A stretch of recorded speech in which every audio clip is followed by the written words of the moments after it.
नमस्कार प्यारे विद्यार्थियों, एवन के यूट्यूब चैनल पर एक बार फिर से आपका हार्दिक स्वागत एवं अभिनंदन है। जेड 2025 की काउंसलिंग का शेड्यूल है वो यूनिवर्सिटी ने जारी कर दिया है। जो काउंसलिंग के जो आवेदन पत्र हैं वो आज से शुरू हो गए और 27 नवंबर तक ये आवेदन रात के 12 बजे तक भरे जाएंगे। तो इसके लिए क्या क्या आपको किन किन प्रोसेस से गुजरना है, बहुत सिंपल प्रोसेस दी है इस बार यूनिवर्सिटी ने। तो अ, किस प्रकार से आप घर बैठे अपना ऑनलाइन जो आवेदन पत्र है काउंसलिंग का वो भर सकते हो। बस आपको ध्यान रखना है कि आपको कॉलेज किस प्रकार से चयन करनी है।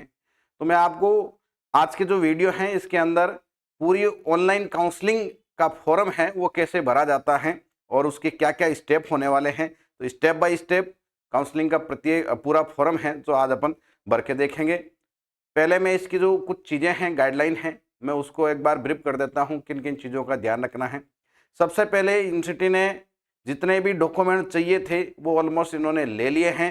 अब काउंसलिंग के अंदर किसी भी प्रकार का ऑनलाइन डॉक्यूमेंट नहीं मांगा जा रहा है, यानी कि ऑनलाइन डॉक्यूमेंट अपलोड नहीं करना पड़ेगा किसी भी प्रकार का। लेकिन जैसे ही आपको कॉलेज की लिस्ट मिलेगी 1 तारीख को, तो 1 तारीख के बाद में आप है जो अपने जितने भी डॉक्यूमेंट हैं वो सारे फिजिकली डॉक्यूमेंट है वो तैयार कर ले, क्योंकि जितने भी डॉक्यूमेंट आपको मैंने पहले वीडियो के अंदर बताए थे उनकी रिक्वायरमेंट रहेगी और सारे के सारे डॉक्यूमेंट हैं वो आपको कॉलेज के जो फिजिकल वेरिफिकेशन होगा वहाँ से में आपको सारे डॉक्यूमेंट ओरिजिनल लेकर के प्रेजेंट होना पड़ेगा। लेकिन अभी जो ऑनलाइन काउंसलिंग के जो फॉर्म भरवाए जा रहे हैं उसके लिए किसी प्रकार से जो डॉक्यूमेंट है उसकी ना तो पीडीएफ ना जेपीजी फॉर्मेट, किसी भी प्रकार के डॉक्यूमेंट की रिक्वायरमेंट नहीं रहेगी, डायरेक्टली फॉर्म भरा जा रहा है। तो अपन 1 बाय 1 करके इस पूरे फॉर्म भरने के स्टेप हैं कौन कौन से उनको देखते हैं। सबसे पहले आपको इस साइट पे जाना है, एसकेआरयू की साइट पे, जो जेड की 2025 की साइट बना रखी है उस साइट पे जा करके आपको अपना जो भी आईडी और पासवर्ड, यूजर नेम और पासवर्ड दिया हुआ है उसको आप लॉगिन करोगे। जैसे आप लॉगिन करके और आगे की प्रोसेस के अंदर बढ़ोगे तो इस प्रकार से आपको ये आपका पूरा डैशबोर्ड मिलेगा। अब इसके अंदर आपको पहले जो यहाँ पर एक लिखा हुआ आता था ब्लू कलर के अंदर कि भाई ये तो ऑनलाइन प्रोसेस है वो गेट नॉट स्टार्ट, तो अभी जो आपको जैसे ही नया डैशबोर्ड खुलेगा आपका तो वहां पर एक इस प्रकार से रेड कलर के अंदर आपको मिलेगा फिल ऑप्शन फॉर्म। बाकी आपको किसी को भी यहाँ पे आपको नहीं देखना है। अगर आपको अपनी रैंक कार्ड है वो देखनी है तो आप है जो यहाँ से स्कोर कार्ड डाउनलोड करें, आपकी रैंक मिल जाएगी। बाकी ये चीजें हैं अभी तक नहीं खुल रही हैं, ठीक है।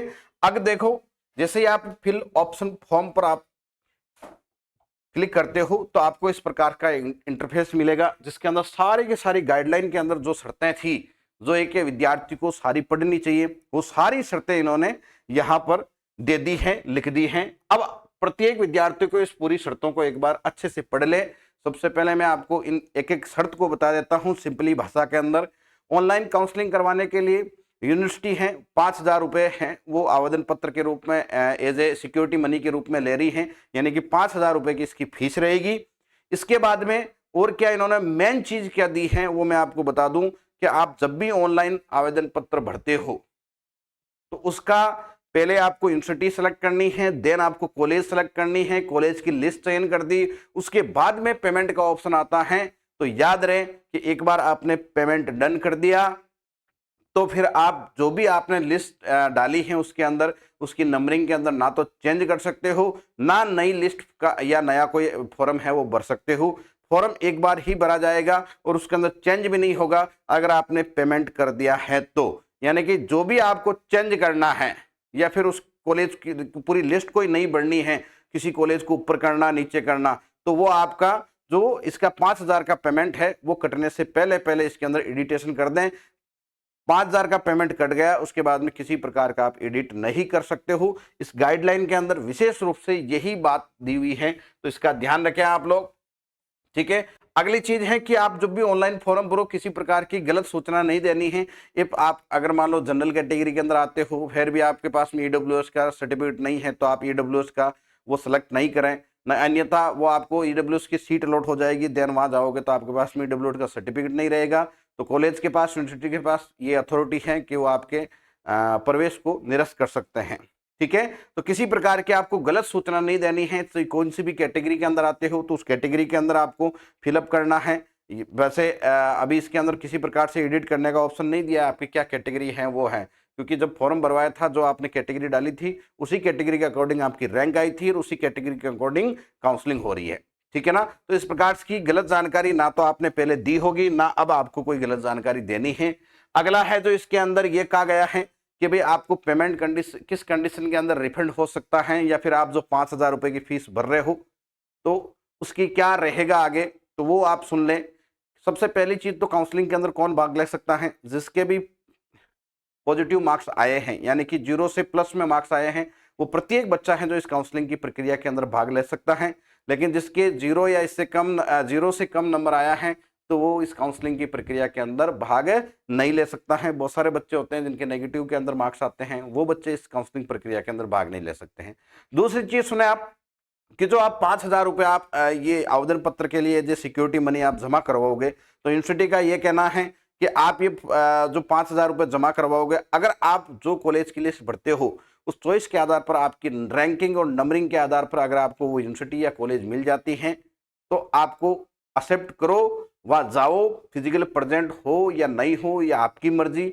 लेकिन जो यूनिवर्सिटी ने सिक्योरिटी मनी के रूप में जो 5,000 रुपए लिए हैं वो आपको वापस मिलेंगे नहीं। यानी कि जो आपने लिस्ट भरी है उसके आधार पर आपको यूनिवर्सिटी जो यूनिवर्सिटी ने है वो जो भी कॉलेज हैं वो आपको दे दी हैं, तो आपको 5,000 रुपए वापस रिफंड नहीं होते हैं।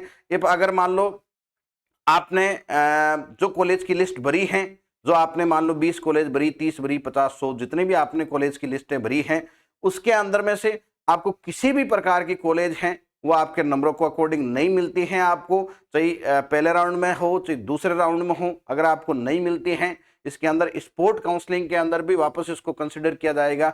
जिस बच्चे के 5,000 रुपए, सुने इस बात को, जिस बच्चे ने 5,000 रुपए भर दिए उसको पहले राउंड में भी कॉलेज नहीं मिली, दूसरे राउंड में भी कॉलेज नहीं मिली, तो स्पोर्ट काउंसलिंग का जब फॉर्म भरवाया जाएगा तो उससे वापस 5,000 रुपए नहीं लिए जाएंगे। ये अच्छे से ध्यान रखें आप लोग। और फिर वो स्पोर्ट काउंसलिंग के अंदर बच्चा क्योंकि पहले 5,000 रुपए आपके भरे हुए हैं, उसके आधार पर आप स्पोर्ट काउंसलिंग में भाग ले सकते हो। और उसमें भी अगर आपको कॉलेज नहीं मिलती है तो उसके बाद में जब पूरी काउंसलिंग की प्रक्रिया हो जाएगी उसके बाद में आपको 5,000 रुपए वापस आपके जो फॉर्म भरते समय आपने अकाउंट नंबर दिए हैं उसके अंदर रिफंड हो जाएंगे।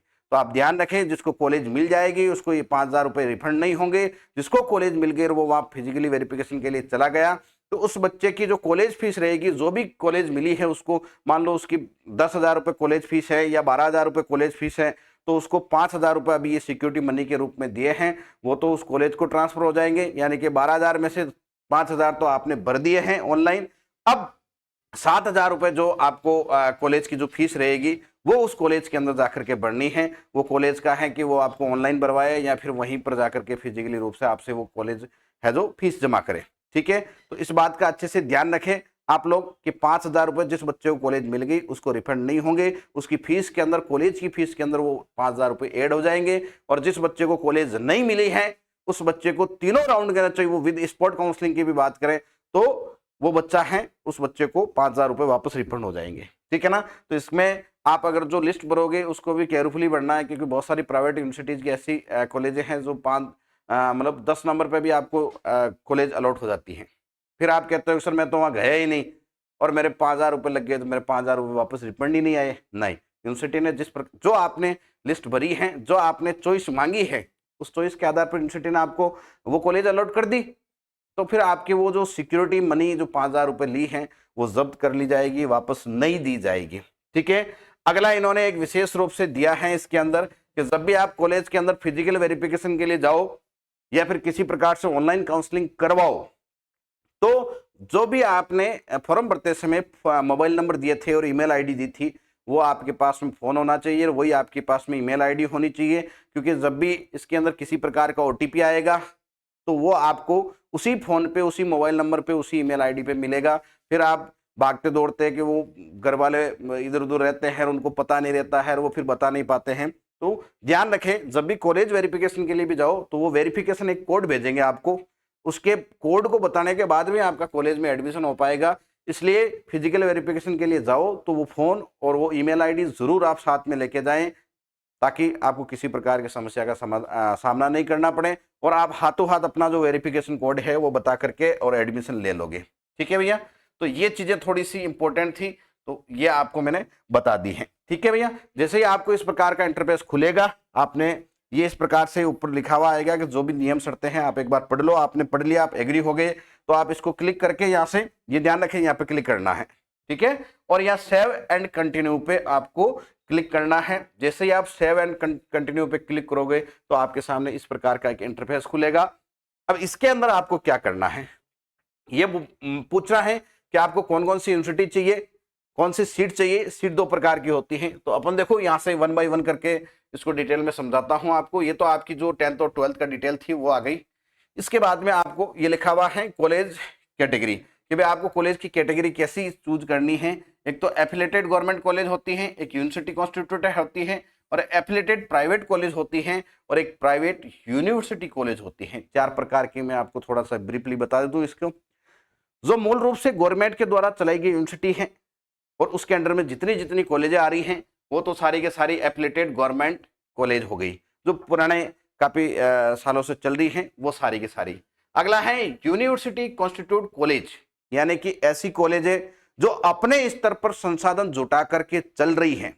जैसे अभी राजस्थान सरकार ने पिछले 2-3 सालों में लगभग 30-35 कॉलेजें हैं वो नई खोली हैं, तो वो है तो गवर्नमेंट कॉलेज, बट यूनिवर्सिटी के साथ में उनका संबंध किया हुआ है, लेकिन यूनिवर्सिटी उनको नहीं चला रही हैं। उनको जो कॉलेज आयुक्तालय हैं, उच्च शिक्षा आयुक्तालय हैं, वो राजस्थान सरकार के अंडर में आ रही है, तो राजस्थान सरकार उनको चला रही है। बट समानता किसके साथ में है, यूनिवर्सिटी के साथ में। जो जितनी भी नई गवर्नमेंट कॉलेजें खुली हैं वो वाली ये वाली कॉलेज हैं जो कॉन्स्टिट्यूट कॉलेज आ रही है। अगली है एफिलेटेड प्राइवेट कॉलेज। बहुत सारी कॉलेजें ऐसी हैं जिनके पास में खुद की यूनिवर्सिटी नहीं है, केवल कॉलेज है, लेकिन उन्होंने किसी जो गवर्नमेंट की अपनी 5 यूनिवर्सिटी है राजस्थान के अंदर, जैसे एमपीयूटी है, एसकेआरयू है, एसकेएन है, एयू जोधपुर है, कोटा है, यानी कि यहाँ इनके दायरे के अंदर वो कॉलेज आकर के, उसकी खुद की यूनिवर्सिटी नहीं है कॉलेज की, प्राइवेट, और वो एक प्राइवेट कॉलेज है, और प्राइवेट कॉलेज इन यूनिवर्सिटी से मान्यता प्राप्त है। यानी कि जितने भी पेपर्स वगैरह बनते हैं वो, और जो भी डिग्री वगैरह मिलती है उस यूनिवर्सिटी से मिलती है, तो वो एक प्राइवेट कॉलेज जो यूनिवर्सिटी के साथ में अटैच है, ठीक है ना, जिसके संसाधन कॉलेज, प्राइवेट कॉलेज अपने खुद के स्तर पर रखती है, लेकिन जितने भी चाहे एग्जाम हो, चाहे डिग्री का काम हो या किसी और प्रकार का काम हो, तो वो सारा का सारा काम यूनिवर्सिटी के साथ में होता है, यूनिवर्सिटी करती है। तो वो यूनिवर्सिटी के साथ में जो एफिलेटेड प्राइवेट कॉलेज होती हैं वो होती हैं। एक जैसे मान लो मैं बात करता हूं प्राइवेट यूनिवर्सिटी कॉलेज, यानी कि ऐसी कॉलेज जिसकी खुद की यूनिवर्सिटी भी है और वो पूरी निजी है, प्राइवेट है, तो यूनिवर्सिटी भी प्राइवेट रहेगी, वो किसी कॉलेज के साथ में संबंध नहीं, किसी सरकारी जो विश्वविद्यालय है, गवर्नमेंट की यूनिवर्सिटी है, उसके साथ में कोई संबंध नहीं है, वो पर्सनल एक प्राइवेट, एक निजी विश्वविद्यालय है, निजी यूनिवर्सिटी है, और उसकी जो कॉलेज है उसके अंदर जो एग्रीकल्चर बीएससी करने का कोर्स चलता है उसकी बात कर रहा हूं मैं। ये तो ये प्राइवेट यूनिवर्सिटी एक निजी यूनिवर्सिटी है। जैसे मैं आपको एग्जांपल के लिए बताऊं, जयपुर में 3-4 यूनिवर्सिटी हैं, या महर्षि अरविंद है, जगन्नाथ है, इसके अलावा अपने भगवंत यूनिवर्सिटी वगैरह है। तो इस प्रकार की ये जो यूनिवर्सिटीज हैं जिनकी पर्सनल कॉलेज है और उस यूनिवर्सिटी के अंदर अपना खुद का बीएससी एग्रीकल्चर का कोर्स चलता है, वो ये प्राइवेट हो गई। ये प्राइवेट कॉलेज है लेकिन यूनिवर्सिटी के साथ में संबंध रखती हैं। ये गवर्नमेंट की कॉलेज हैं, जो नई गवर्नमेंट की कॉलेज जो अपने पिछले 3-4 साल में राजस्थान गवर्नमेंट ने अभी स्टार्ट की हैं, वो वाली कॉलेजें हैं। और ये जो पुराने टाइम से जो यूनिवर्सिटी इनको चला रही हैं, यूनिवर्सिटी के अंडर में ये सारी कॉलेज आ रही हैं, तो बेस्ट तो ये होती हैं, फिर ये हैं, ठीक, फिर वो देख लेना आप अपने हिसाब से। मैं बात करता हूं कि सीट का टाइप क्या रहेगा। 2 प्रकार की सीट होती है इसके अंदर, एक होती है नॉर्मल सीट, दूसरी होती है पेमेंट सीट। नॉर्मल सीट जो सरकार के द्वारा तय की गई एक विद्यार्थी के लिए न्यूनतम फीस होती है, वो नॉर्मल सीट के अंदर पे करनी होती है पर सेमेस्टर की।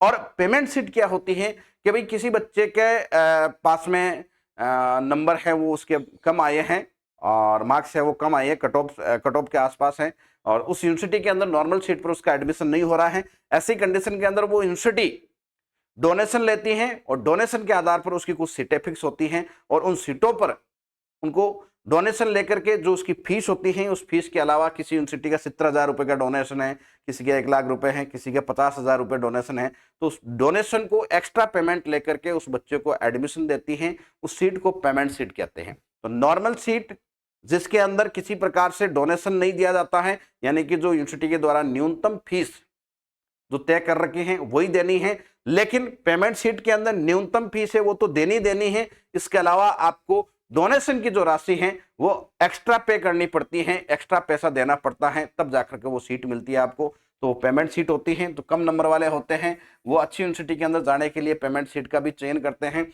तो आप अपनी पारिवारिक स्थिति को देखते हुए अपने क्या आपको सुगमता रहती है, किस प्रकार की फैसिलिटी के अंदर आप सर्वाइव कर सकते हो, उसके आधार पर देखते हुए आप पेमेंट सीट भी चयन कर सकते हो। बाकी नॉर्मल सीट तो सबके अंदर ही करनी है, ठीक है ना। कुछ यूनिवर्सिटीज के अंदर ही है प्राइवेट पेमेंट सीट, सभी के अंदर नहीं है। तो ध्यान रखें कि पेमेंट सीट आप अपने पारिवारिक परिस्थिति को ध्यान में रखते हुए ही चयन करें। हम तो यही कहेंगे कि नॉर्मल सीट ले, और अगर आप फिर भी उस यूनिवर्सिटी के अंदर जाना चाहते हो और वहां आपका चयन नहीं हो रहा है आपके नंबर के आधार पर, और आपके घर वाले ये यस करते हैं कि हाँ भाई मैं आपके लिए डोनेशन पे कर सकता हूं, तो आप जरूर पेमेंट सीट भर के और उस अच्छी यूनिवर्सिटी के अंदर एडमिशन ले सकते हो। अगर आपने 4 साल में अच्छी पढ़ाई करोगे तो ये डोनेशन दिया हुआ आपका काम आ जाएगा, ठीक है भैया। अगली बात कर लेते हैं कि आपको कौन कौन से कोर्स सेलेक्ट करने हैं। देखो जेट जो एग्जाम होता है वो बीएससी करवाने के लिए, यूजी के लिए एग्जाम होता है। वो किस किस के अंदर बीएससी के लिए होता है, एग्रीकल्चर में बीएससी करवाता है ये, फॉरेस्ट्री बीएससी के लिए, फूड न्यूट्रिशन के लिए, हॉर्टिकल्चर, कम्युनिटी साइंस और फिशरीज के लिए।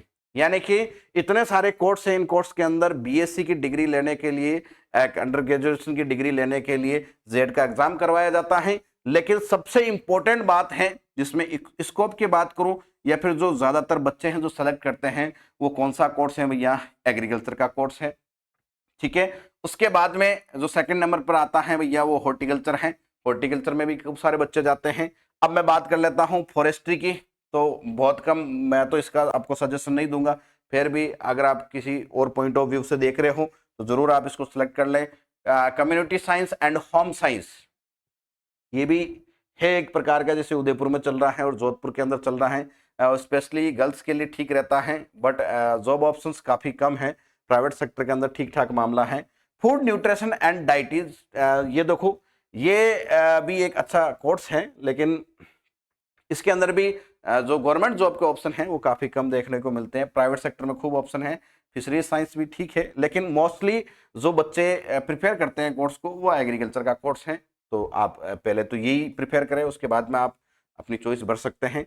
तो आपको कौन कौन सी कॉलेज के अंदर जाना है उसके हिसाब से आप इसको सेलेक्ट करते जाएं, और फिर देखो आप इस प्रकार से सारा सेलेक्ट कर लोगे तो ये राजस्थान के अंदर इतनी सारी यूनिवर्सिटीज हैं जिसके अंदर जेड काउंसलिंग करवा रहा है और बीएससी एग्रीकल्चर के लिए आपको एडमिशन देगा। उसके लिए मैं बता दूं आपको गवर्नमेंट की यूनिवर्सिटी कौन कौन सी है, ये मुख्य बात है। देखो ये आपका एयू कोटा आ गया, ये गवर्नमेंट है। इसके अलावा एमपीटी उदयपुर है, वो गवर्नमेंट है। इसके अलावा एसकेआरयू बीकानेर है, वो गवर्नमेंट की यूनिवर्सिटी है। जो 5 यूनिवर्सिटी राजस्थान के अंदर हैं, एयू जोधपुर है, वो गवर्नमेंट की यूनिवर्सिटीज हैं। इसके अलावा आपको देखें SKNAU जॉबनेर, ये जो 5 यूनिवर्सिटी हैं ये गवर्नमेंट की यूनिवर्सिटी हैं। मैं तो यही कहूँगा कि आप लोग इनको एक बार सेलेक्ट करके फिर है जो आप आगे बढ़े, क्योंकि ये जो गवर्नमेंट की यूनिवर्सिटीज हैं और इससे भी जितने भी कॉलेजें हैं वो इस यूनिवर्सिटी के अंडर में ही आएगी। तो आप 1 बाय 1 करके इन 5 यूनिवर्सिटीज को हैं जो आप सेलेक्ट कर लें, और इस प्रकार से आपको एग्रीकल्चर का कोर्स सेलेक्ट कर लेना है। सीट अगर आपको नॉर्मल चाहिए तो नॉर्मल सीट, और पेमेंट और नॉर्मल दोनों ही चाहिए तो पहले आप नॉर्मल का फॉर्म भर दें, देन आपको पेमेंट सीट भी भर सकते हैं। ये तो करना ही करना है। यूनिवर्सिटी कॉन्स्टिट्यूट कॉलेज ये भी क्लिक करना है, एफिलिएटेड प्राइवेट कॉलेज ये भी क्लिक करना है। अगर आप इसके अंदर जाना चाहते हो तो ये भी आप क्लिक कर सकते हो, ठीक है भैया। इसका भी आप सोच विचार के देखें। तो ये इस प्रकार से आपको यहाँ सबसे मेन चीज है वो देखनी पड़ेगी। जैसे ही आप ये भरोगे सारा, इसके आधार पर आपको कॉलेजें मिलेगी आगे, ठीक है। चलो अब जैसे ही आप इसको भर देते हो कंप्लीटली, भरने के बाद में आपको यहाँ सर्च प्रेफरेंस पर क्लिक करना है, ताकि इन सभी यूनिवर्सिटी की कितनी कितनी कॉलेजें हैं वो आपको अगले इंटरफेस के अंदर इस प्रकार से मिल जाएगी, ठीक है ना भैया।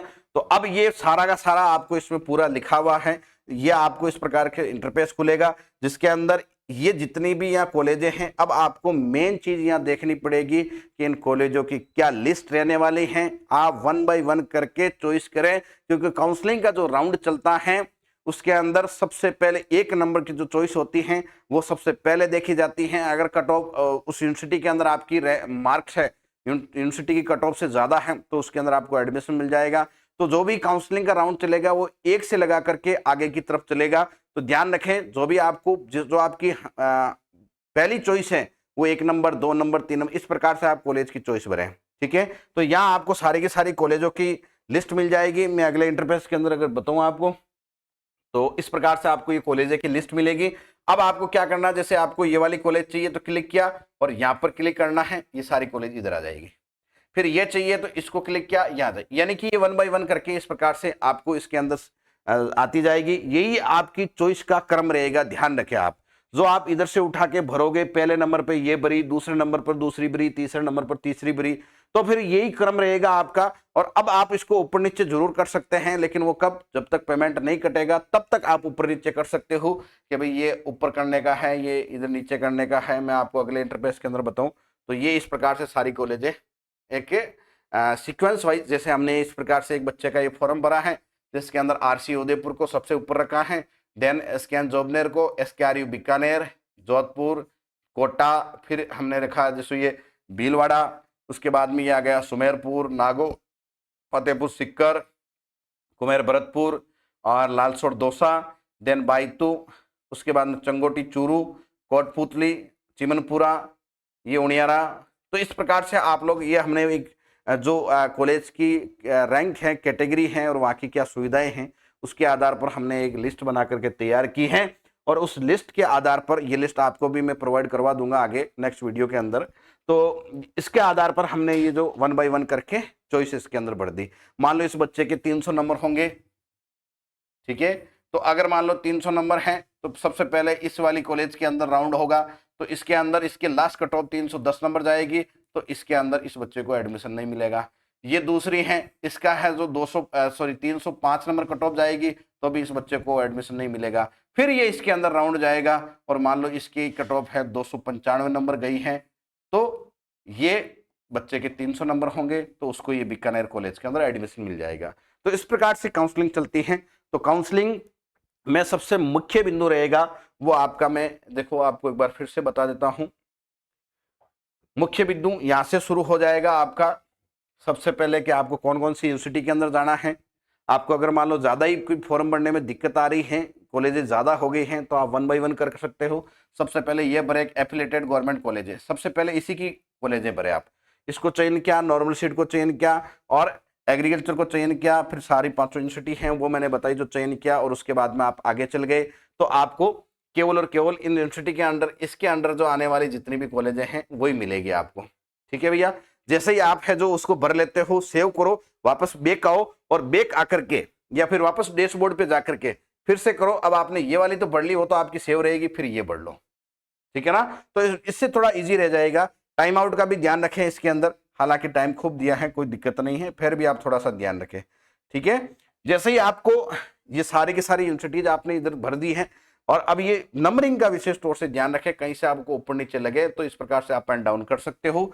देन इसको सेव करना है आपको, और फिर कंटिन्यू आगे जो भी इंटरफेस खुलेगा उसके ऊपर अपन चर्चा करेंगे। सेव कर दिया आपने, सेव करने के बाद में इस प्रकार से ये जो आपका आपने फॉर्म भरा है, उस फॉर्म का जो एक प्रोविजनली लेटर है कि भाई आपने कौन कौन सी कॉलेजें भरी है, आप ध्यान पूर्वक इसको वापस पढ़ ले पूर्ण मनोयोग के साथ में कि भाई ये जो मैंने कॉलेजें भरी है, क्या वाकई में मैंने जो क्रम दिया है वो सही है या नहीं है। क्योंकि अभी तक आपका ये फॉर्म है जो सबमिट नहीं हुआ है, आप इसको 1 बाय 1 करके देख लें और जितनी हो सके अधिकतम से अधिकतम कॉलेजें भरे, देखो, ठीक है ना। तो आप ध्यान रखें कि नंबरिंग आपकी सही होनी चाहिए, बाकी कॉलेज आप कितनी भी भर सकते हैं, यूनिवर्सिटी की तरफ से कोई बाध्यता नहीं है। अप्रोक्स 150 कॉलेज है, प्राइवेट और गवर्नमेंट की 150 के आसपास की कॉलेजें हैं, तो आप पूरी की पूरी भर सकते हो। हमने इस बच्चे के लिए क्या किया है सुनो, हमने इस बच्चे के लिए यहाँ तक ये गवर्नमेंट की कॉलेजें भर दी हैं, फिर जो भी इंपॉर्टेंट कोई अच्छी अच्छी प्राइवेट जो यूनिवर्सिटी के साथ में एफिलेटेड हैं उन कॉलेजों को भी भरा है, ठीक है ना। वो आप अपनी पारिवारिक स्थिति को ध्यान में रखते हुए भर सकते हो। जैसे ही ये आपने पूरा पढ़ लिया, आपके लिए एकदम सही है, तो ये आपका अंडर ट्रैकिंग है, जो अंडर ट्रैकिंग सेल्फ डिक्लेरेशन होता है, वो यहाँ पे आप क्लिक करें, एग्री के ऊपर क्लिक कर दिया। अब क्या करना है, देखो, यहां जाने से पहले आप अच्छे से सुन लें कि गो फॉर पेमेंट और दूसरा आ रहा है मॉडिफाई योर ऑप्शन, ठीक है ना। Go for payment, modify your option. आपको अभी भी कहीं डाउट लगता है तो आप गो फॉर पेमेंट पे नहीं जाएं, आप यहाँ मॉडिफाई योर ऑप्शन फॉर्म पर क्लिक करें और अपना जितना जो भी ये कॉलेज भरी है उसकी लिस्ट आपको वापस शो होगी। आप फिर से उसको देख करके अपने जो भी किसी कॉलेज को अप डाउन करना है तो आप कर सकते हो, ठीक है ना। एक चीज और बताऊं मैं आपको इसके पीछे, जैसे इन भाई कैसे आपने ये सारी की सारी कॉलेज भर दी, अब आपको ये लगता है कि मैं दूसरी यूनिवर्सिटी के अंदर है वो भी मैं भरूं, इसके अंदर कॉलेज है, तो आपको क्या करना पड़ेगा, ये सेव एंड कंटिन्यू पे जाओगे तो आपको अगला इंटरफेस खुल जाएगा। अदरवाइज आप इसके ऊपर क्लिक करें, click here to save preference and add more, यानी कि आप इसके ऊपर क्लिक करोगे तो जो आपने कॉलेज भरी वो तो सेव हो गई, फिर वापस ये बैक जाएगा कि अब आप और कोई दूसरी यूनिवर्सिटी या दूसरी कॉलेज को भरना चाहते हो तो या उसमें से आप यूनिवर्सिटी को सिलेक्ट करें, कॉलेज को सिलेक्ट करें और फिर ये वापस इंटरफेस खुलेगा और इन प्रकार से इस लिस्ट के अंदर भरते जाए। तो ये बैक जाने का है, वापस ध्यान रखें आप लोग, लेकिन ये जो भरेंगे वो आपकी सेव हो जाएगी। देन जैसे ही आप इसको नेक्स्ट पे चलते हो तो इस प्रकार से ये इनकी बात चल रही थी अपनी। तो गो फॉर पेमेंट, अब मान लो आपका एकदम सही ढंग से आपने पूरा का पूरा फॉर्म है वो अच्छे से फिलअप कर दिया है, अब आपको फाइनली पेमेंट के लिए जाना है। तो जैसे ही आप पेमेंट के ऊपर क्लिक करोगे तो इस प्रकार से आपको एक पॉपअप मिलेगा और इसको पढ़े आप कि आवेदन फॉर्म शुल्क जमा करने के बाद आवेदन में किसी भी प्रकार का संशोधन संभव नहीं है। ये जो इंटरफेस है, ये पॉपअप है, आपको फिर से आगाह कर रहा है कि अब आपने कॉलेज कंप्लीटली भर ली है, अब आप पेमेंट के लिए जा रहे हो और अगर आपने पेमेंट कर दिया उसके बाद में इस कॉलेज की लिस्ट में कोई परिवर्तन नहीं कर सकते हो, ना ही कोई नया फॉर्म भर सकते हो। इसलिए ध्यान रखें, आपने फाइनली एकदम सही जो डाटा है वो फिल कर दिया है तो ही आप ओके करें और नेक्स्ट राउंड के लिए जाए। अदरवाइज कोई दिक्कत नहीं, आपको थोड़ा और कंफ्यूजन है तो इस कॉलेजों को भर के सेव करके छोड़ दे, पेमेंट नहीं करें। 27 तारीख तक आप पेमेंट कर सकते हैं रात की 12 बजे तक। आपकी जो कॉलेज भरी हुई है वो वैसी की वैसी रहेगी, जब भी आप उस ऑप्शन फॉर्म को खोलोगे तो आपको कॉलेज सेव मिलेगी, ठीक है ना। तो किसी से सही ढंग से राय लेकर के फिर कॉलेज की चॉइस है वो उस लिस्ट को सही करें और उसके बाद में आप जब सही हो तो इस पे ओके पे क्लिक करो और क्लिक करते ही आपको इस प्रकार से ये पूरी एक रिसिप्ट मिलेगी। आपको कंफर्म एंड पे पे जाना है, जैसे ही आप कंफर्म और पे पे जाओगे तो इस प्रकार से आपको ये एक बार कोड वगैरह मिलेगा, कंटिन्यू करोगे। जैसे ही आप कंटिन्यू करते हो तो यहाँ एक वो मिला था क्यूआर कोड और ये आपका कंटिन्यू एंड पे पे जाओगे और ये आपका क्यूआर कोड आ गया। मान लो आप फोन पे वगैरह किसी प्रकार का यूपीआई चलाते हो तो उस इसको क्यूआर कोड को स्कैन करके और देन आपको कंटिन्यू पे क्लिक करना है। जैसे आपका पेमेंट हो जाएगा, पेमेंट होते ही ये अपना आप इस प्रकार सा पेमेंट सक्सेसफुल का आपको एक पॉपअप मिलेगा, यानी कि आपका पेमेंट सक्सेस हो गया है। अब आपका फॉर्म फिलअप हो गया है। आप किसी प्रकार से ना तो कॉलेज की लिस्ट के अंदर एडिट कर सकते हो, ना ही नया ऑनलाइन का आवेदन पत्र भर सकते हो। इस चीज का विशेष ध्यान रखें। जैसे ही आप ये कर लेते हो तो आपको इस प्रकार से एक नया इंटरफेस खुलता है जिसके अंदर ये आपका जो फॉर्म है ये प्रोविजनली आ गया है और यहाँ पर आएगा आपको क्लिक हेयर टू प्रिंट, यानी कि आपको अगर प्रिंट आउट लेना है तो नीचे कहीं ऑप्शन नहीं आ रहा है या डायरेक्टली प्रिंट आउट नहीं आएगा, यहाँ पर एक ऑप्शन आ रहा है। तो इसको जैसे ही आप क्लिक करोगे तो क्लिक करते ही आपको अपना प्रिंट आउट मिल जाएगा। एक बात विशेष तौर से ध्यान रखें, यूनिवर्सिटी ने अपनी गाइडलाइन के अंदर ही दी है कि अगर आप फॉर्म भर चुके हो और फॉर्म भरने के बाद में जो प्रिंट आउट है वो ले लें। अगर आपके पास में प्रिंट आउट नहीं आ रहा है इसका मतलब आप समझे कि आपका फॉर्म है वो सबमिट नहीं हुआ है, उसके अंदर यूनिवर्सिटी की किसी प्रकार की कोई गारंटी नहीं रहेगी। अगर आपके पास में प्रिंट आउट है इसका मतलब आपने सबमिट किया है, किसी प्रकार की कोई गलती होने की संभावना नहीं रहेगी और आपकी काउंसलिंग है वो हो जाएगी और आपको कॉलेज के अंदर एडमिशन मिल जाएगा। तो प्रिंट आउट जरूर ले लें। जैसे ही आप प्रिंट आउट के ऊपर क्लिक करोगे तो इस प्रकार से आपको पॉपअप मिलेगा। सेव किया आप लोगों ने, जैसे ही इसको सेव करोगे तो ये आपको इस प्रकार से आपकी पीडीएफ मिल जाएगी।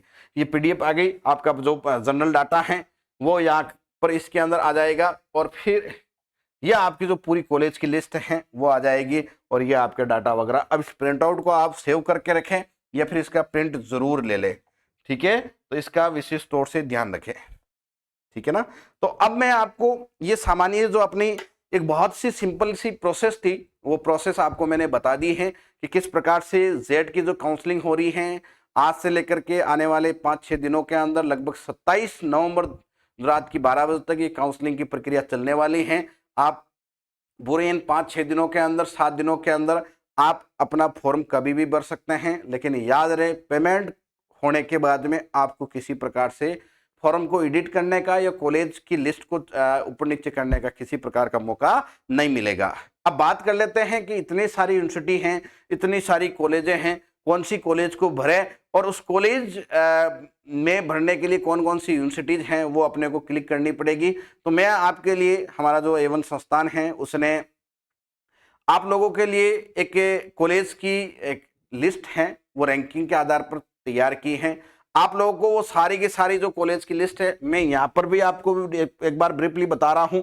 आपको मैंने इस वीडियो के जो डिस्क्रिप्शन है उसके अंदर इसके PDF का एक लिंक डाल दूंगा, वो आप PDF डाउनलोड कर लें और डाउनलोड करने के बाद में इसके आधार पर आप अपनी काउंसलिंग के अंदर कॉलेज की चॉइस कर सकते हैं। मैं एक बार फिर क्लियर कर देता हूं, हमने जो ये लिस्ट तैयार की है ये हमारे संस्थान ने, हमारी टीम ने, हमारे जो आसपास के बच्चे हैं उनके लिए एक क्या सुगमता रहने वाली है और इस राजस्थान के अंदर जो एग्रीकल्चर की यूनिवर्सिटी और कॉलेज हैं उनकी क्या रैंकिंग है, वहाँ की सुविधाएं क्या हैं, उसके आधार पर हमने इस कॉलेज की जो लिस्ट है उसको तैयार की है।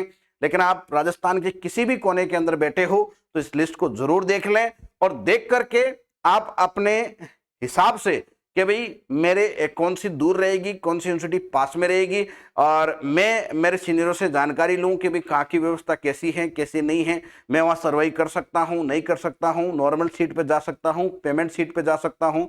ये आप अपने पारिवारिक कंडीशन को और वहाँ के क्लाइमेट को और एरिया को और यातायात की सुगमता को देखते हुए आप इस लिस्ट के अंदर चेंजिंग करके और अपना फॉर्म भर सकते हो। याद रहे हमने सारी की सारी नॉर्मल सीटें बताई हैं, पेमेंट सीट इस लिस्ट के अंदर नहीं डाली है। अगर आपको पेमेंट सीट का भी भरना है तो बिल्कुल आप स्वतंत्र हैं, आप पेमेंट सीट भी डालें, लेकिन अपनी पारिवारिक स्थिति को देख करके और उनकी सहमति के अनुसार आप पेमेंट सीट भी इस लिस्ट के अंदर ऐड कर सकते हैं। ठीक है ना। तो मैं लिस्ट को एक बार आपको ब्रीफली समझा देता हूं। सबसे पहले जो इसके अंदर जो यूनिवर्सिटी दी गई है वो है, देखो सीट सारी की सारी नॉर्मल रहेगी, कोर्स आपको एग्रीकल्चर ही सिलेक्ट करना है, कौन सी यूनिवर्सिटी के अंदर आएगी वो यहाँ पे हमने यूनिवर्सिटी डाल दी है। ठीक है भैया। तो देखो इसके अंदर सबसे पहले जो हमने 1 नंबर चॉइस दी है वो RCA Rajasthan college of agriculture Udaipur को दी है, और दूसरे नंबर की SKN जोबनेर को, तीसरे नंबर की बीकानेर को, चौथे नंबर में जोधपुर और पांचवें में कोटा। ये अपने राजस्थान की 5 कृषि विश्वविद्यालय हैं, 5 यूनिवर्सिटी हैं, उनका हमने 1 से लगा करके 5 तक चॉइस दे दी है। देखो यूनिवर्सिटी कैंपस के अंदर जाना थोड़ा ठीक रहता है, उसका कारण क्या है कि वहाँ आपको सारी फैकल्टीज मिल जाती हैं, बहुत सारे प्रैक्टिकल वगैरह के सारे सिस्टम मिल जाते हैं, रहने के लिए सुविधा मिल जाती है, हॉस्टल वगैरह की फैसिलिटी मिल जाती है गर्ल्स और बॉयज़ दोनों को। इसलिए यूनिवर्सिटी कैंपस काफ़ी सही रहता है, ठीक रहता है। हालांकि जहाँ कहीं उस यूनिवर्सिटी के सब कैंपस भी हैं, बहुत सारे सब कैंपस बहुत अच्छे भी हैं, तो वहाँ पे भी आप जाएं तो कोई बात नहीं, बहुत अच्छा है आपकी वो। तो हालांकि देखो आपकी जो मार्किंग है, रैंकिंग है, उसके आधार पर आपको वो यूनिवर्सिटी और कॉलेज मिलेगी, लेकिन ध्यान रखें आप लोग पहले यूनिवर्सिटी कैंपस ही भरें। ठीक है। इसके बाद में हमने देखो MPUT के अंडर में आने वाली भीलवाड़ा कॉलेज है, इसको 6 नंबर पे रखा है। फिर उसके बाद में जोधपुर का जो सबसे बढ़िया सब कैंपस है वो सुमेरपुर का सब कैंपस है, इसको 7 नंबर पे रखा। देन नागौर को है वो 8 नंबर पे रखा है, और college of agriculture Fatehpur Shekhawati Sikar को हमने 9 नंबर पे रखा है, और 10 नंबर पे कुमेर भरतपुर रखा है। और अगर मान लो कोई पूर्वी राजस्थान के हैं तो इनको आप ऊपर भी बढ़ सकते हो, जैसे ये लालसोट दौसा है और कुमेर भरतपुर हैं, ये भी अच्छी कॉलेजें हैं तो इनको आप ऊपर भी बढ़ सकते हो। और इसके अलावा लालसोट, देन बायतू जो जोधपुर यूनिवर्सिटी का एक सब कैंपस है बढ़िया, जितनी भी नई कॉलेजें खुली है उसमें से काफी अच्छा सब कैंपस है वो इसी का ही है। संगोटी चूरू, और क्योंकि एटिक सेंटर चल रहा था काफी लंबे समय तक, इसलिए सुविधाएं काफी ठीक चल रही हैं और फैकल्टी भी पूरी है इसकी। जो जोबनेर यूनिवर्सिटी के अंदर आ रहा है, सॉरी SKRU बीकानेर में आ रहा है। देन कोटपुतली ये हमने डाली है, बहुत पुरानी कॉलेज है चिमनपुरा, इसको हमने दिया है इसके अंदर। इसके अलावा उनियारा टोंक है, उसको हमने दे दिया है। देखो इसको नीचे रखने का कुछ कारण है कि ये एक ऐसी कॉलेज है जो कॉलेज आयुक्तालय के अंडर में आ रही है, लेकिन इसको चला कौन रहा है, SKNAU सॉरी जोबनेर, जो जोबनेर कृषि विश्वविद्यालय है वो इसको चला रहा है। और इसके अंडर में क्या है कि भाई एक तो हॉस्टल की फैसिलिटी नहीं है यहाँ पे, दूसरी चीज है कि आर्ट्स वगैरह की कॉलेज भी साथ में चल रही हैं, तो ये कॉमन कॉलेज होगी एक प्रकार की। College of agriculture Pithampuri Sikar, then अपने डाला है मंडावा और हिंडोली, जिलाई, श्री गंगानगर, हनुमानगढ़। अगर आप इस रीजन से आते हो तो जरूर इनको आप ऊपर कर सकते हो। मैं आपको अगर समझाऊं कि भाई कौन से सब जो ये कैंपस हैं वो एक जैसे हैं। मैं आपको अगर पांचों यूनिवर्सिटी की बात करूं यहां तक की, तो ये इनमें से आपको कोई सा भी मिले तो कोई ज्यादा फर्क नहीं रहेगा, कोई 19-20 का फर्क है। ठीक है भैया। और ये भीलवाड़ा ले लो, चाहे सुमेरपुर ले लो, नागौर ले लो, शेखावटी, कुमेर भरतपुर, लालसोट, दौसा, इनके अंदर भी आपको समानता देखने को मिलेगी। आप अपने एरिया के अनुसार जो भी आपको सुगम लगे, जो आपके पास में हो और जो आप जहां पर आप सर्वाइव कर सकते हो, जहां का माहौल अच्छा हो, तो इनमें से कोई से भी आप इंस्टीट्यूट कॉलेज लोगे ना, तो आपको ज्यादा कोई वेरिएशन देखने को नहीं मिलेगा। क्योंकि ये जो कॉलेजें हैं ये इनके अंदर सुविधाएं भी एक समान है और इसके अंदर जो पढ़ाई का लेवल है वो भी एक समान ही है, ज्यादा कोई विशेष फर्क नहीं है। मैं बात करूं बायतू, चंगोटी, कोटपुतली, इसके अलावा चिमनपुरा, उनियारा टोंक, पीतमपुरी और मंडावा, हिंडोली, जिलाई टोंक, श्री गंगानगर, हनुमानगढ़, भूसावर, भरतपुर और किशनगढ़ बाद अलवर, देन नया गांव, देन बसड़ी, धौलपुर और डूंगरपुर। ये जो यूनिवर्सिटीज हैं, कॉलेजेज हैं, इन कॉलेजों को पिछले 5-6 सालों से सरकार है जो कंटिन्यू चला रही है। तो ये जो कॉलेजें हैं, अगर मैं इनके सुविधाओं की बात करूं, ठीक है ना, चाहे वो कोटपुतली हो, चाहे चंगोटी हो, चाहे बायतू हो, अगर मैं कैंपस की बात करूं तो लगभग कॉलेज के अंदर पर्सनल कॉलेज का कैंपस है वो तैयार हो चुका है। रही बात हॉस्टल के फैसिलिटी की, कुछ कॉलेजेस ऐसी हैं जिसके अंदर हॉस्टल बन के तैयार हो गए हैं और कुछ के अंदर अभी बन रहे हैं, आने वाले 1-2 साल के अंदर बन के तैयार हो जाएंगे, क्योंकि यूनिवर्सिटी के अंडर में है और आईसीआर खूब अच्छा फंड दे रहा है। ठीक है। तो ये जो कॉलेजें हैं, कुल मिलाकर के 10 कॉलेज हैं, इनके अंदर जो सेम ही फैसिलिटी रहेगी, सेम फैकल्टी रहेगी और जो भी सुविधाएं हैं वो लगभग सेम ही है, पढ़ाई का लेवल भी लगभग सेम ही है। तो आप अपने एरिया के अकॉर्डिंग इनको अपने हिसाब से आप चेंज कर सकते हैं। अगर आप डूंगरपुर, बांसवाड़ा और उदयपुर के साइड के हो तो आप जरूर इनको, बाकी सबसे पहले है जो आप डूंगरपुर इसको सिलेक्ट करें, ठीक है ना, क्योंकि आपको ट्रेवलिंग के अंदर ज्यादा समस्या नहीं आएगी। देन इसके बाद में अगर मैं बात करूं कि भाई ये तो हो गई यहां तक जो यूनिवर्सिटी के अंडर में आ रही हैं वो कॉलेज है जिनको पूर्ण रूप से यूनिवर्सिटी ही रेगुलेट करती हैं, चाहे संसाधन हो, चाहे फैसिलिटी हो, चाहे फैकल्टी हो। तो आईसीआर के अंडर में आने वाली ये वाली यूनिवर्सिटी कॉलेजें हैं वो सारी। देन फिर उसके बाद में पिछले 2-3 सालों से जो राजस्थान सरकार ने नई एग्रीकल्चर की कॉलेजें हैं वो 30-35 कॉलेज चालू की हैं उसके अंदर, और ये सारी की सारी कॉलेजें हैं, ये यूनिवर्सिटी केवल और केवल इनके ऊपर निगरानी रखे हुए हैं। बाकी ये जितनी भी कॉलेजें हैं ये शिक्षा या कॉलेज आयुक्तालय राजस्थान सरकार के अंडर में आती हैं। तो यहाँ पर फैकल्टी भी है वो राजस्थान सरकार की फैकल्टी है, और चाहे वो गेस्ट फैकल्टी हो चाहे परमानेंट हो, ठीक है ना। तो ध्यान रखें कि इन कॉलेजों के अंदर आपको सुविधाएं हो सके कि अभी शायद नहीं मिले, तो आप इनका भी चयन है वो सोच विचार के करें, क्योंकि नई कॉलेजें हैं तो फैकल्टी वगैरह की भी थोड़ी इशू चल रहा है, स्ट्रक्चर का भी इशू है, कैंपस का भी इशू है, कुछ की जगह बन गया है, कुछ की जगह बन रहा है। तो अच्छी बात है, अगर आप मार्किंग थोड़ी सी लो है तो इन कॉलेजों का आप भर सकते हो। मैं अगर आगे ब्रीफ करूं, देखो चलो ये देख लेते हैं। जेट 2025 का रिजल्ट है जो लगभग आज से 4 महीने पहले आया था और 29 जून को इसका एग्जाम हुआ था।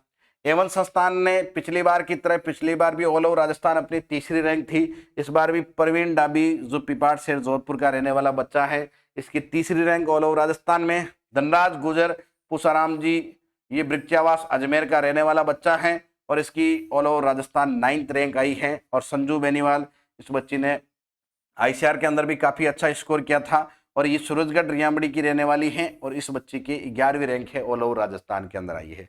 देखो इस बच्चे का आईसीआर के अंदर आनंद गुजरात के अंदर सिलेक्शन हो गया और इस बच्ची का जूनागढ़ गुजरात के अंदर सिलेक्शन हो गया। हमारा मेन मोटो रहता है कि बच्चा जेड की तुलना में आईसीआर में भी अच्छा करें और आईसीआर की जितनी भी यूनिवर्सिटीज हैं तो वो आउट ऑफ राजस्थान हैं, अच्छी यूनिवर्सिटीज हैं, उसके अंदर एडमिशन लें और वहां पर अपनी अंडर ग्रेजुएशन की जो डिग्री है वो करें, ताकि बच्चे को नया कुछ सीखने को मिले और जो आईसीआर के द्वारा दी जाने वाली फेलोशिप है वो भी बच्चे को मिले, ठीक है, ताकि पारिवारिक स्थिति को संबल मिले एक, और वो बच्चा अपना खुद का खर्चा है खुद चला सकता है। इसके अलावा ममता दादीज जो कंवरियाट नागौर की रहने वाली है, 28वीं रैंक है। विक्रम नाथ इस बच्ची का भी इंदिरा गांधी यूनिवर्सिटी अपने रायपुर के अंदर, इसका भी सिलेक्शन हो गया है। आईसीआर के अंदर इसका भी आनंद गुजरात के अंदर बच्चे का सिलेक्शन हो गया। आईसीआर के अंदर विक्रमनाथ जो रेण का रहने वाला बच्चा था, रेण नागौर का, ये बाड़मेर का रहने वाला बच्चा है जो पिछले 1 साल से कंटिन्यू तैयारी कर रहा था। महेश चौधरी जिसकी ऑल ओवर राजस्थान 36वीं रैंक आई है, और ये इस बच्चे का चयन आईसीआर के अंदर जीबी पंत यूनिवर्सिटी जो अपने पंतनगर गुजरात इसके अंदर उत्तराखंड के अंदर है, वहां पर इस बच्चे का चयन हुआ। तो ये बच्चा भी आईसीआर के अंदर सिलेक्टेड है बाड़मेर का। विजय विश्नोई परभनी महाराष्ट्र के अंदर इस बच्चे का आईसीआर के अंदर सिलेक्शन हुआ और ऑल ओवर राजस्थान इसकी 72वीं रैंक है। साइता 75वीं रैंक है और तरुणनाथ 95 रैंक है। तो मैं आपको एक बार फिर से बता देता हूं, एवन संस्थान पिछले 5 सालों से मारवाड़ रीजन के अंदर और पश्चिमी राजस्थान के अंदर कृषि शिक्षा के अंदर अपना परचम लगातार लहरा रहा है, और साल दर साल रिजल्ट इतने शानदार मिल रहे हैं कि आने वाले समय में ये संस्थान और ये क्षेत्र हैं जो कृषि के क्षेत्र में काफी अच्छा और ऊंचा नाम करेगा। आप लोगों का सपोर्ट, सहयोग और आपका विश्वास है इस संस्थान को चाहिए। और अगले में अगर बात करूं इसकी कॉलेज की लिस्ट की, तो देखो ये रहा जो मैंने आगे आपको बात कर रहा था कि नई जो गवर्नमेंट कॉलेज राजस्थान सरकार ने जो संचालित की हैं, वो जितनी भी कॉलेजें हैं, चाहे आप किसी भी कॉलेज के अंदर चले जाओ, आपको फैकल्टी और फैसिलिटी दोनों ही एक ही समान मिलेगी। यानी कि चाहे आप वो गोगोंदा के अंदर हैं तो भी वहाँ का जो उसका कैंपस है वो सेम ही रहेगा, और वहाँ जो भी पढ़ाई है उसकी रैंकिंग वो लगभग सेम रहेगी एज कंपेयर बाड़मेर। बाड़मेर में भी वही सुविधाएं रहेगी और वही पढ़ाई रहेगी, और गोगोंदा में जो कॉलेज हैं वो भी, क्योंकि एक ही साथ में इनको शुरू किया गया था, एक ही प्रकार की फैसिलिटी है और एक ही प्रकार की फैकल्टी है। लेकिन आप इनका चयन अपने एरिया के नज़दीक कौन सी रहने वाली है उसके आधार पर आप इनका चयन कर सकता है। जैसे कोई बाड़मेर का बच्चा है तो मेरी प्रेफरेंस ये रहेगी कि आप गवर्नमेंट कॉलेज की बात करें तो जितनी भी पहले एफिलेटेड वाली थी, यूनिवर्सिटी के अंडर में आने वाली थी, वो भर दी।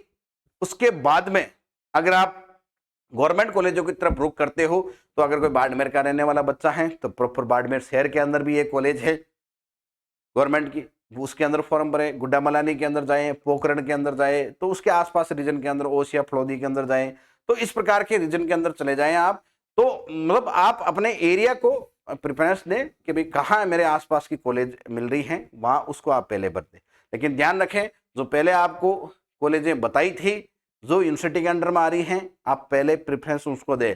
अगर आप नागौर के रहने वाले हैं तो आप यह ना सोचें कि मेरे 250 नंबर है तो मेरे को डीडवाना मिल जाए तो ठीक है। नहीं, आप डीडवाना के लायक नहीं, डीडवाना वाली कॉलेज के लायक नहीं हो। आप कुछ अच्छी क्षमताएं रखते हो, तो इसलिए आप डीडवाना तक सीमित नहीं रह जाएं, आप लोग आगे जाए। आप लोग को आपको बायतू कॉलेज मिल सकती हैं, कोटपुतली मिल सकती हैं, और हो सके तो सुमेरपुर नागौर भी मिल सकती हैं। तो उनको लिस्ट के अंदर, रैंकिंग के अंदर, चॉइस के अंदर ऊपर स्थान दें, और बाकी जो ये आपके आसपास की कॉलेजें हैं इनको नीचे जरूर, ठीक है ना। तो आप अपने नंबर के अनुसार, ऐसा नहीं हो कि भी आपके अच्छे नंबर है और उसके बावजूद भी आप इनके अंदर फंस के रह जाएं, आप ऐसा बिल्कुल भी नहीं करें, ठीक है ना। जब घर से बाहर निकल गए तो 10 किलोमीटर भी घर से बाहर ही हैं और 200 किलोमीटर हैं तो भी आप घर से बाहर ही हैं। तो ज़्यादा इसके ऊपर ना सोचते हुए जहां अच्छा कैंपस मिल रहा है तो वहां जाए, ठीक है ना भाई। तो ये जितने भी कॉलेजें हैं ये लगभग सेम ही रहेगी। इसके मैं बाद की बात करूं अगर, तो ये देखें आप, ये आपको बता ही दिया all over Rajasthan top 10 top 11 के अंदर हमारे 3 बच्चे आए थे जेट 2025 के रिजल्ट के अंदर। अब देखो यहां तक हमने क्या किया, इसको ये लो, यहां तक ये गवर्नमेंट कॉलेजें थी वो सारी की सारी भर गई हैं। अब मैं बात करूं कि प्राइवेट कॉलेजें ऐसी कौन सी है जो पुराने टाइम से चल रही हैं और वहां कैंपस भी अच्छा खासा कैंपस बना हुआ है और रिजल्ट भी उस कॉलेज का काफी अच्छा है। देखें, दयानंद जो डीएवी के नाम से जाना जाता है, दयानंद कॉलेज अजमेर है, ये जोबनेर यूनिवर्सिटी के अंडर में आ रही हैं, तो ये ठीक है। यहाँ का मामला काफी पुरानी कॉलेज है और यहाँ पर भी आप एडमिशन ले सकते हैं। थोड़ी फीस का ध्यान रखें, लगभग 60-70 हज़ार रुपये एक साल की फीस रहेगी। आरएनटी कॉलेज जो एमपीटी के अंडर में आ रहा है, काफी अच्छा पिछले कुछ सालों से काम कर रहा है, अच्छे रिजल्ट हैं इसके, ये ध्यान रखें। गतसिंहपुर पुरानी जो गंगानगर हनुमानगढ़ के साइड में है, तो ये कॉलेजें भी आप भर सकते हो, लेकिन आप अपनी चॉइस के हिसाब से और घर वालों को सारा डिस्कशन करने के बाद में ही इन कॉलेजों को आप भरें। 78 जो कॉलेज हैं वो हमने आपको बताई हैं विदाउट प्राइवेट कॉलेज। केवल 2-3 ये जो एफिलिएटेड कॉलेज हैं ये बताई हैं, बाकी हमने प्राइवेट कॉलेज किसी को ना तो हम ये आपको रेफरेंस दे रहे हैं और ना ही आपको ये सजेस्ट कर रहे हैं कि भी आप प्राइवेट कॉलेज के अंदर भी एडमिशन ले या फिर वहाँ के लिए आप चॉइस भरें। देन आपकी पर्सनल चॉइस है कि आप कहीं पे भी जाएं, चाहे आप प्राइवेट, हालांकि नंबर कम है तो प्राइवेट के अंदर भी आप एडमिशन ले सकते हैं, ऐसी कोई बात नहीं है। लेकिन हमने जो लिस्ट दी है ये गवर्नमेंट कॉलेज, एफिलिएटेड कॉलेज और जो कुछ प्राइवेट एफिलिएटेड कॉलेज हैं उनको हमने आपको प्रेफरेंस के आधार पर इस प्रकार से लिस्ट बना करके दी है। इस लिस्ट के आधार पर आप अपना फॉर्म जरूर पढ़ लें। एक चीज का जरूर ध्यान रखें, देखो संस्थान ने नोट भी डाला है कि लिस्ट A1 संस्थान ने कॉलेज की रैंकिंग एवं वहां की सुविधाओं के आधार पर तैयार की है, अतः विद्यार्थी अपनी समझ एवं यातायात की सुगमता के अनुसार कॉलेज चॉइस भर सकता है। ठीक है, अगला है चॉइस भरते समय नॉर्मल व पेमेंट सीट का चयन अपने विवेक से करें। और भी कोई ज्यादा जानकारी चाहिए, क्योंकि आने वाले समय के अंदर काफी बच्चों के क्वेश्चंस आएंगे, आपका भी किसी प्रकार का क्वेश्चन हो, अगर काउंसलिंग से संबंधित या एग्रीकल्चर से रिलेटेड किसी प्रकार का क्वेश्चन हो तो वो आप जरूर कमेंट सेक्शन के अंदर डालें, हम उसके ऊपर मंथन करके वीडियो बनाएंगे ताकि आपको सही, सटीक और सच्ची जानकारी मिले, किसी प्रकार की गलत जानकारी आपको नहीं देंगे। और तो आप लगातार हमारा जो YouTube चैनल है उसको विजिट करते रहें, हो सके सब्सक्राइब कर लें ताकि कोई भी किसी प्रकार की सूचना होगी तो आप तक वो जल्द से जल्द पहुंच जाए। ठीक है, तो इस प्रकार से ये हमने आपको पूरी जेड काउंसलिंग का जो एक एप्लीकेशन फॉर्म है ऑनलाइन वो भरना आपको बता दिया है। तो आप अपने हिसाब से कॉलेज भी भर सकते हैं, किसी प्रकार से डॉक्यूमेंट की कोई आवश्यकता नहीं है।